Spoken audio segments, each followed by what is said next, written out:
تو اس کو آپ نے بھی کہا کہ آپ کے پاس شکایت لے کر آئے تھے صحابہ کہ اس نے لوگوں نے کہا کہ اس نے اسی چوری کی ہے، تو جب اس کی چوری ثابت ہوگی تو آپ نے نا اس پر، آپ صلی اللہ علیہ وسلم نے اس پر حد لگانے کا حکم دے دیا کہ اس کا شرعی حد جو ہے وہ ہاتھ توڑنا بنتا ہے، چور کا نا ہاتھ کاٹنا بنتا ہے۔ تو اس کے لیے نا جب وہ چور کے بارے میں یہ حکم آ گیا تو کیا ہے کہ حضرت انس کو نا، حضرت زید بن حارثہ کو نہیں حضرت زید بن حارثہ نہیں تھے، حضرت انس کو، اور وہ آپ صلی اللہ علیہ وسلم کے منہ بولے بیٹے بنے ہوئے تھے، تو ان کو نا لوگوں نے سب نے ڈیسائیڈ کیا کہ ہم نا انس رضی اللہ عنہ کو نا آپ صلی اللہ علیہ وسلم کے پاس بھیجیں گے، یہ آپ صلی اللہ علیہ وسلم کا منہ بولا بیٹا ہے، تو اس سے کیا ہوئے گا کہ آپ صلی اللہ علیہ وسلم کی سفارش مان لیں گے، اور وہ جس پر حد لگیا نا وہ معزز خاندان کا ہے، مطلب معزز مطلب کہ امیر گھرانے کا ہے، تو وہ سزا سے بچ جائے گا اور یہ معاملہ ختم ہو جائے گا۔ تو حضرت انس آپ صلی اللہ علیہ وسلم کے پاس اور کہنے لگے کہ وہ معزز خاندان کا ہے، اور اس طرح کر کے نا لوگوں کا کہنا ہے کہ آپ اس کو نا چھوڑ دیں، اس کا ہاتھ نہ کاٹا جائے، یہ وہ۔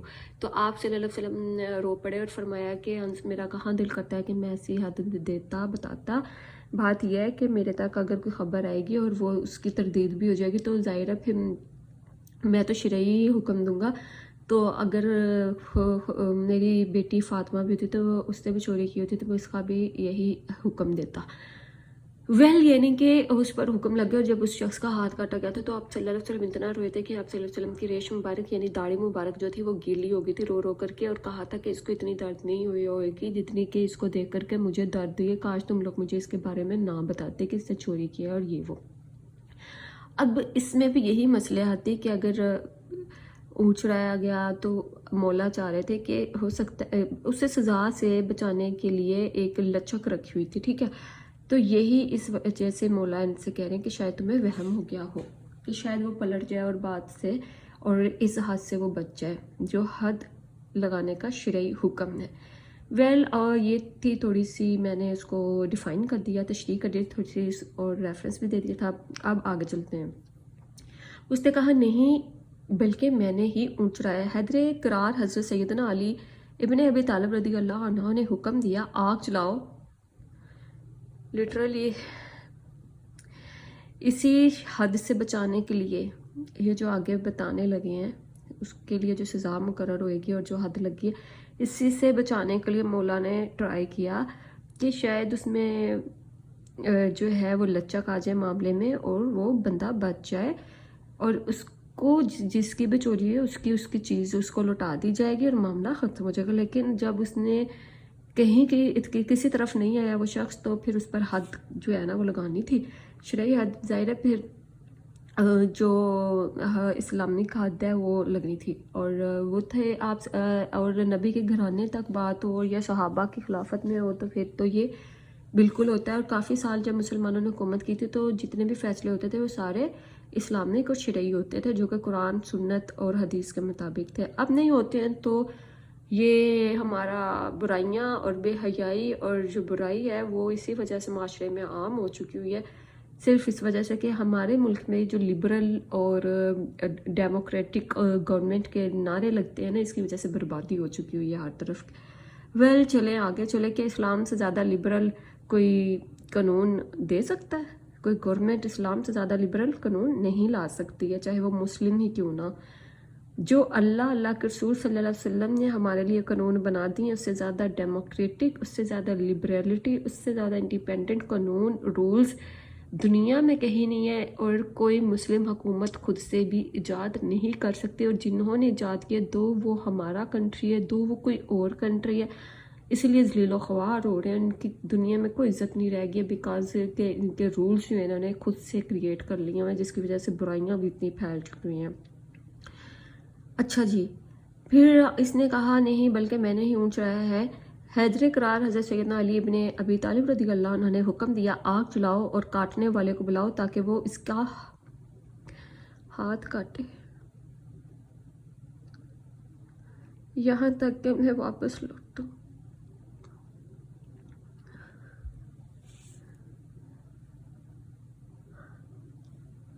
اس چیز سے بچانے کے لیے مولا انہیں کہہ رہے تھے کہ ہو سکتا تمہیں شک ہو، تم نے ایسا نہ کیا ہو، کیونکہ تنہائی میں بات کرنا اور گواہوں کی موجودگی میں بات کرنا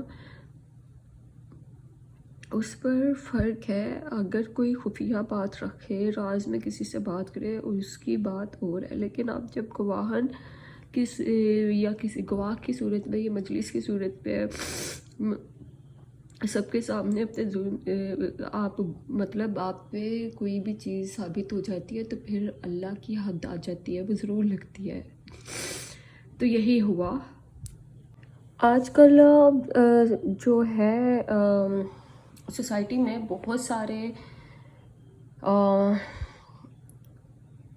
بنا نالج کے، بنا حدیث، فقہ، کتاب، سنت، روایات اور قرآن کو جانے بنا اپنے دل کی مانتے ہوئے کوئی نہ کوئی فیصلہ کر دیتے ہیں اور کسی کو بھی اچھا یا برا بنا دیتے ہیں، اور جو قرآن کے اوپر قسمیں بھی کھا لیتے ہیں اور کہہ دیتے ہیں بس اسے قرآن اٹھا لیا اور وہ سچا، جس سے نہیں اٹھایا وہ جھوٹا ہے. حالانکہ سچا انسان کبھی قرآن نہیں اٹھاتا ہے، حلف نہیں اٹھاتا ہے. جھوٹا انسان آڑ لیتا ہے ان چیزوں کی.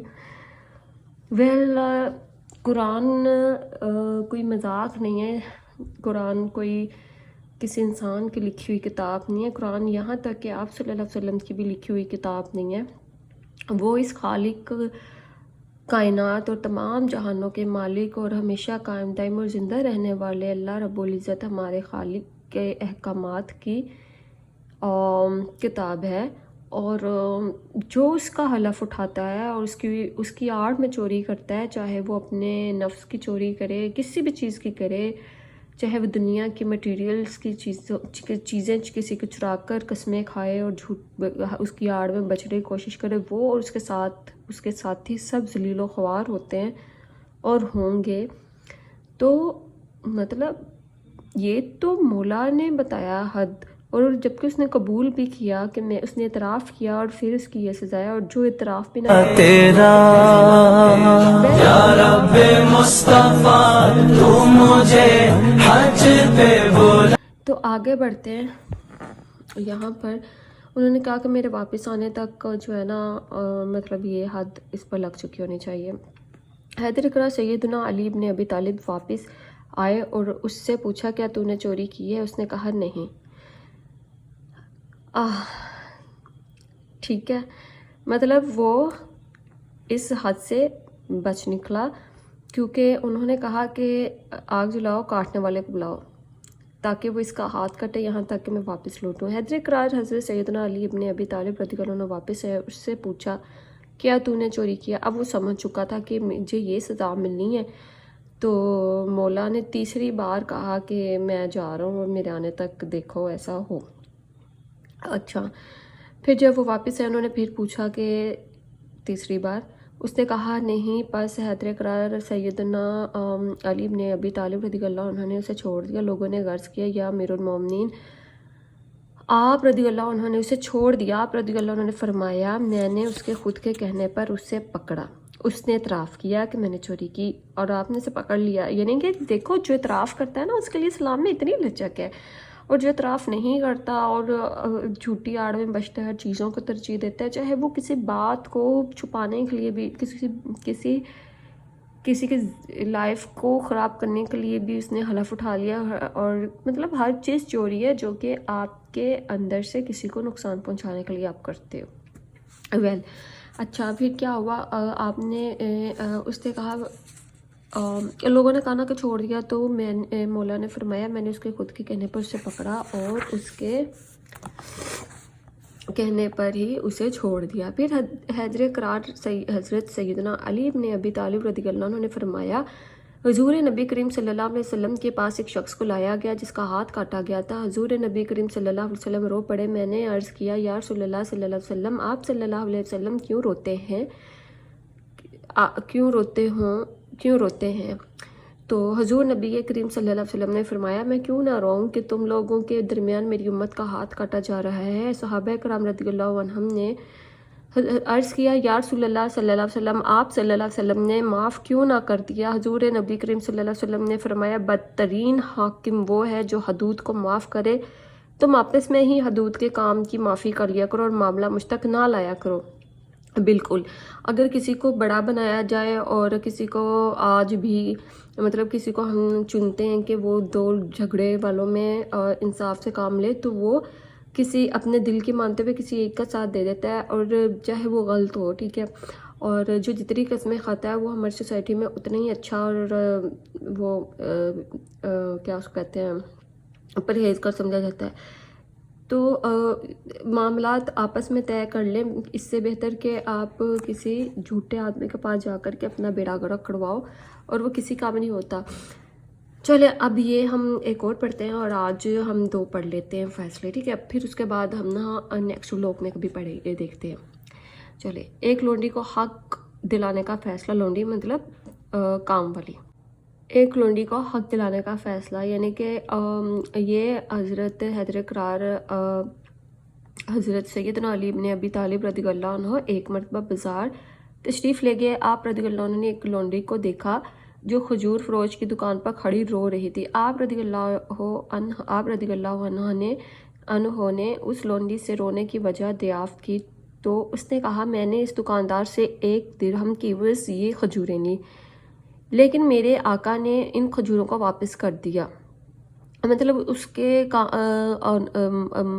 آنر نے، جہاں وہ کام کرتی تھی کام والی، تو سرونٹ کو بھیجا مالک نے کہ جا کر میرے لیے کھجوریں لے کر آؤ 1 درہم کی، لیکن وہ کہہ رہی ہے میرے آقا نے ان کھجوروں کو واپس کر دیا۔ اب یہ دکاندار ان کھجوروں کو واپس لینے پر راضی نہیں۔ آنر نے کہا نا کہ واپس کر آؤ کھجوریں، اور وہ چاہ رہی ہوگی کہ 1 درہم اس کو واپس مل جائے اور وہ مالک کو دینی ہوگی۔ آپ رضی اللہ، چلو آگے ہم دیکھتے ہیں پھر۔ آپ رضی اللہ عنہ نے اس لونڈی کی سفارش دکاندار سے کی تو دکاندار آپ رضی اللہ عنہ کو جانتا نہ تھا، اس نے انکار کر دیا۔ اس دوران چند لوگ اس دکان پر اکٹھے ہو گئے اور انہوں نے آپ رضی اللہ عنہ کو پہچانتے ہوئے اس دکاندار سے کہا، یہ امیر المومنین ہے۔ دکاندار یہ بات سن کر گھبرا گیا۔ آپ رضی اللہ عنہ نے فرمایا، لوگوں کا حق پورا ادا کرو۔ تو ہمارے یہاں پر ایسے فیصلہ کرنے والے لوگ ہوتے ہیں نا، جن کو اپنے نام لکھنے کے علاوہ کچھ پتہ نہیں ہوتا ہے، کوئی ان کو عقل سور نہیں ہوتی ہے، اور اپنے دل کے پیچھے لگ کے نا زندگیاں برباد کر دیتے لوگوں کی۔ لوگوں کا حق پورا ادا کرو۔ دکاندار نے اس عورت سے کھجوریں لے کر کے 1 درہم واپس کر دیا۔ اچھا، اس کو 1 درہم مل گیا، اس نے کھجوریں رکھ لی، اور حیدر قرار سیدنا علی ابن ابی طالب رضی اللہ عنہ سے کہنے لگا، امیر المومنین آپ رضی اللہ عنہ مجھ سے راضی ہو جائیں۔ حیدر قرار حضرت سیدنا علی ابن ابی طالب رضی اللہ عنہ نے فرمایا، اگر تم لوگوں کا حق پورا ادا کرو گے تو میں تم سے راضی رہوں گا۔ آج کل تو ایسے ہے کہ امیر ایک دوسرے کا حق کھا لیتے ہیں، تو حق لینے والے کو بھی چاہیے کہ وہ اگر اس پر شرعی حق ہے تو وہ اس پر ڈٹا رہے۔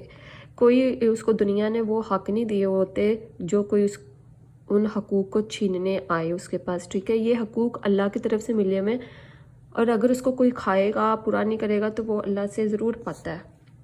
چلے آج کے لیے ہم نے ماشاءاللہ سے ہم نے 2 فیصلے پڑھے ہیں، تو باقی کا انشاءاللہ ہم پھر پڑھیں گے۔ اسی کے ساتھ آج کے ولاگ سے اجازت چاہتی ہوں۔ اللہ تعالیٰ آپ سب کو خوش رکھے، اپنی دعاؤں میں یاد رکھے گا۔ اللہ حافظ۔